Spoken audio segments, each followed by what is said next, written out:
உண்டாகட்டும். ஆமென். வணக்கம் வணக்கம் வணக்கம் ஆவிக்குரிய தந்தைக்கும் வணக்கம், திருச்சப மக்களுக்கும் வணக்கம், பரிசுத்த ஆவியானவருக்கும் வணக்கம், ஐயா அம்மாருக்கு வணக்கம், அம்மா அம்மாருக்கு வணக்கம், அண்ணன்மாருக்கு வணக்கம், அக்கா அம்மாருக்கு வணக்கம். இங்க கூடியிருக்கிற அனைவருக்கும் எங்க ஜெபசேனை வில்லுப்பாட்டு குழுவின் சார்பாக வணக்கத்தை தெரிவித்துக் கொள்கிறோம். வந்தனமா வந்தனோ வந்தனமா வந்தனோ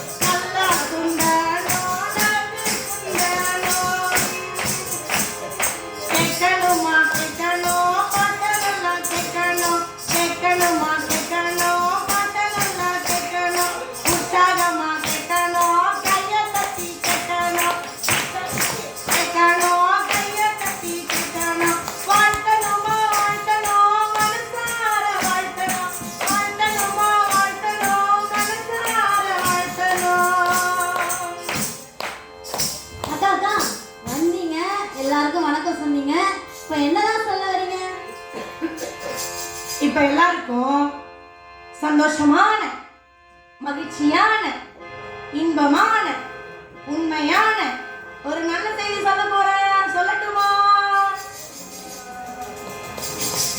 2025 வருடத்துக்கு முன்பாக யூதேயா நாட்டுல பெத்லகேம் ஊர்ல ஒரு குழந்தை பிறக்குது. அந்த குழந்தையின் பெயர் தான் இயேசு. அவனை பற்றியும் குழந்தை பிறந்ததின் நோக்கத்தை பற்றியும் இப்ப சொல்ல போறேன். தங்கச்சி அத பாட்டாவே சொல்லிடலாமே. வெத்தலையில் பிறந்தவரை போற்றி குதி மனமே, இன்னும் வெத்தலையில் பிறந்தவரை போற்றி குதி மனமே, வெத்தலையில் பிறந்தவரை போற்றி குதி மனமே, இன்னும் வெத்தலையில் பிறந்தவரை போற்றி குதி மனமே, சிங்காசனோ வீட்டிற்கும் தேவ வைத்தனாம், சிங்காசனோ வீட்டிற்கும் தேவ வைத்தனாம், இங்கு தாழ்மையுள்ள தாய்மடியில் தலைத்து ஆய்க்கலானா, இங்கு தாழ்மையுள்ள தாய்மடியில் தலைத்து ஆய்க்கலானா, உள்ளிருப்பதியும் பற்றியவே மகனாம் பற்றியிலே ஆரீரோ ஆரீரோ ஆரீராரோ ஆராரோ ஆராரோ ஆரீராரோ தூங்கு தூங்கு பாலாணி தூங்கு தூங்கு பாலாணி. தங்கச்சிமா ஒரு நிமிஷம்.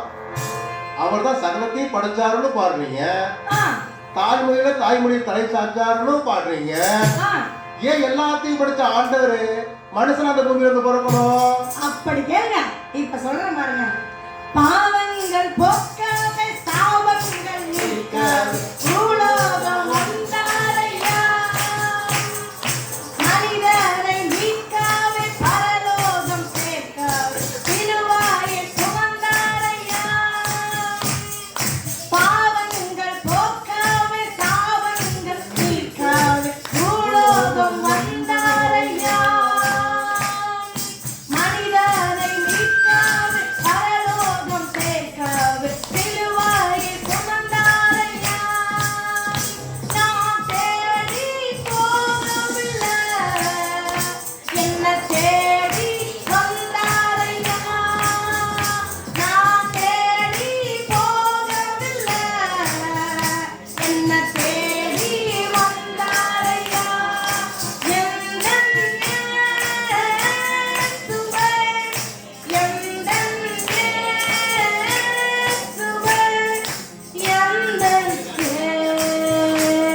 இயேசுவே.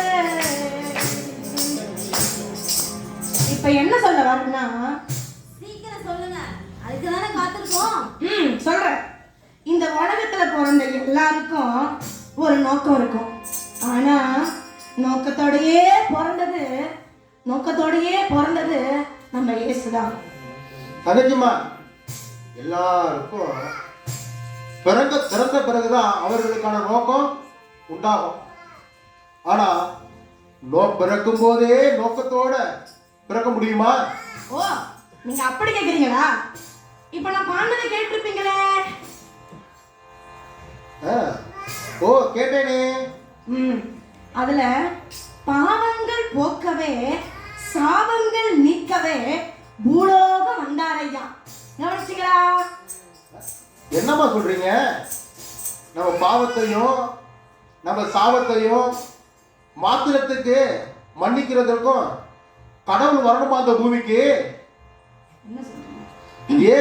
இந்த உலகத்திலேயே எத்தனையோ புனித ஸ்தலங்கள் இருக்கிறது. அங்கெல்லாம் போய் குளிச்சாலே நம்ம பாவம் போயிடுமே.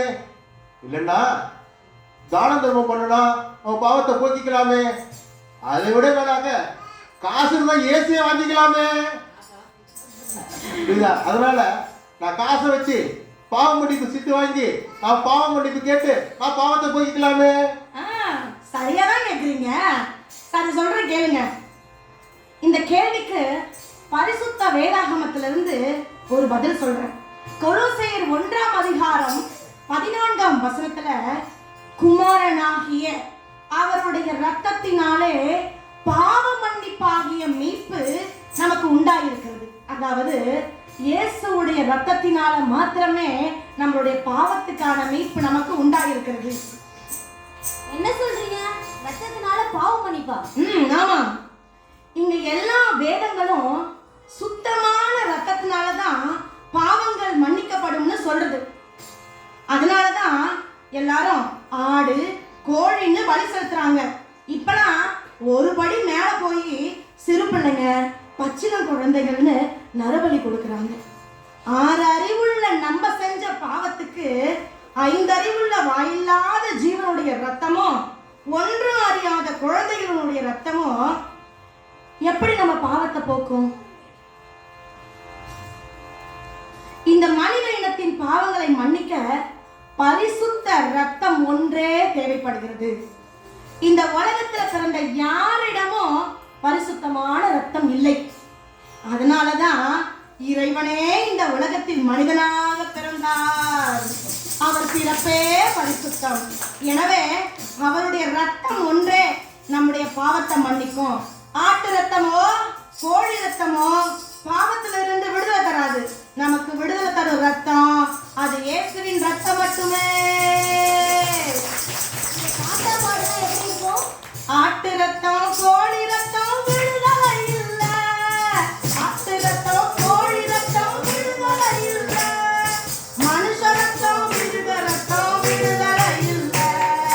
மனுஷ ரத்தம் மிருக ரத்தம் விடுதலை இல்ல. விடுதலை தரும் ரத்தம் இயேசு ரத்தமுங்க. நமக்கு விடுதலை தரும் ரத்தம் இயேசு ரத்தமுங்க. ரத்தமோ ரத்தம் இயேசு ரத்தமுங்க. நமக்கு ஜெயம் தரும் ரத்தம் இயேசு ரத்தமுங்க. ரத்தமோ ரத்தம் இயேசு ரத்தமுங்க. நமக்கு விடுதலை தரும் ரத்தம் இயேசு ரத்தமுங்க. சரி தங்கச்சிம்மா, நாம அப்படி என்னதான் பாவம் செய்யறோம்? பாவம் செய்யறவங்களுக்கு தானே பாவ மன்னிப்பு. எல்லாருக்கும் அது தேவையில்லை தானே? சரியா போச்சு போ.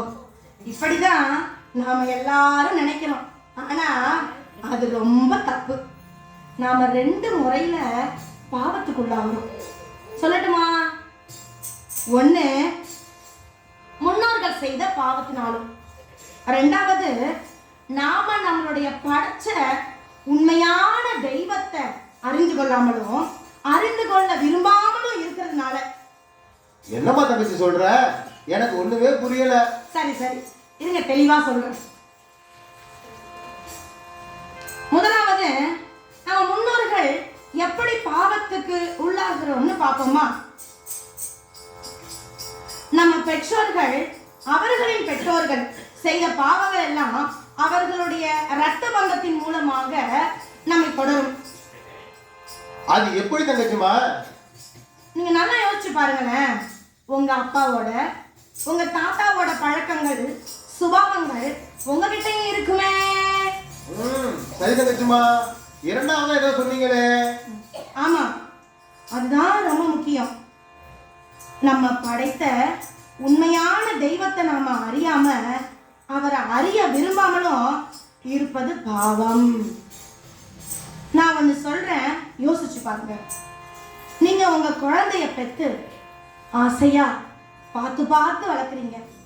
ஆனா அந்த பிள்ளை நீங்க என் அப்பா இல்ல வேறு ஒருத்தர் தான் என் அப்பான்னு சொன்னா நம்ம மனசு எப்படி இருக்கும்? இதுதான் நம்ம செய்யற பாவம். அடுத்து ஒன்று சொல்றேன் பாருங்க.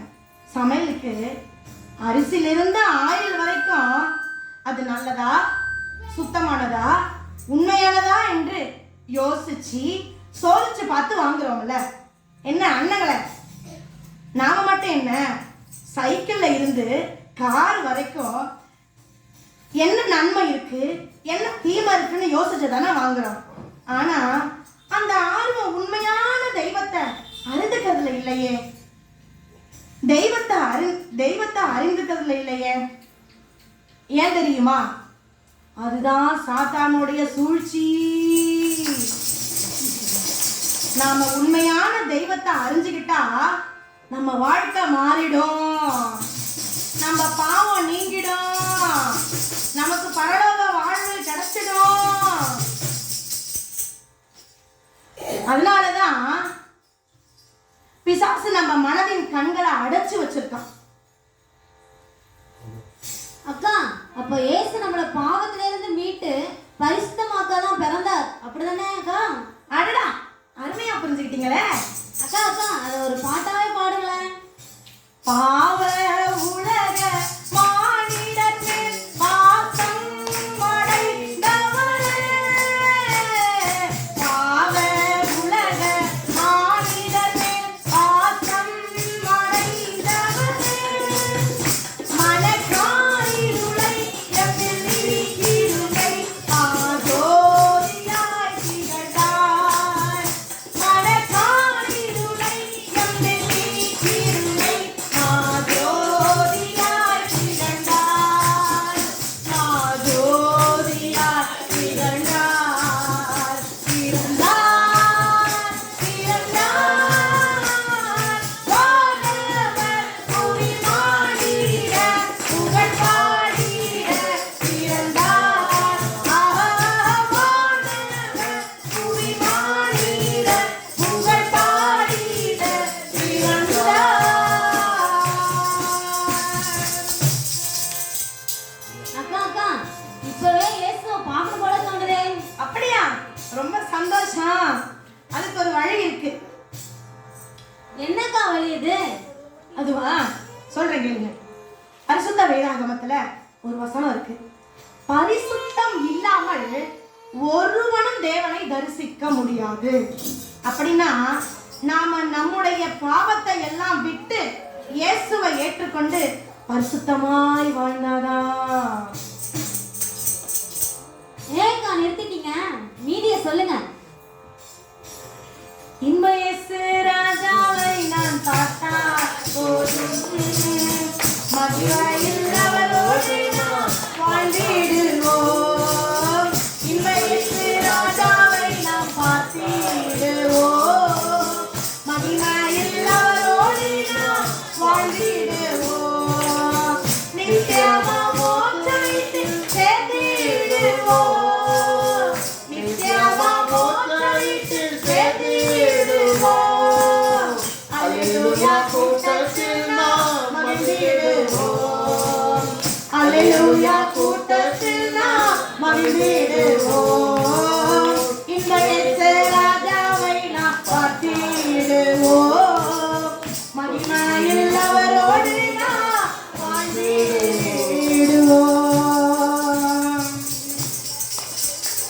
ஆக 2025 ஆண்டுக்கு முன்பாக நம்முடைய பாவத்தை மன்னிக்க பிறந்த இயேசு இன்று நம்முடைய உள்ளத்தில் பிறக்க வேண்டும். அவர் விரும்புகிறபடி நாம பரிசுத்தமாய் வாழ்ந்து பரலோக வாழ்க்கையை அடைய வேண்டும். இதுவே இயேசு கிறிஸ்து பிறந்ததின் நோக்கம். நன்றி, வணக்கம். வணக்கம்.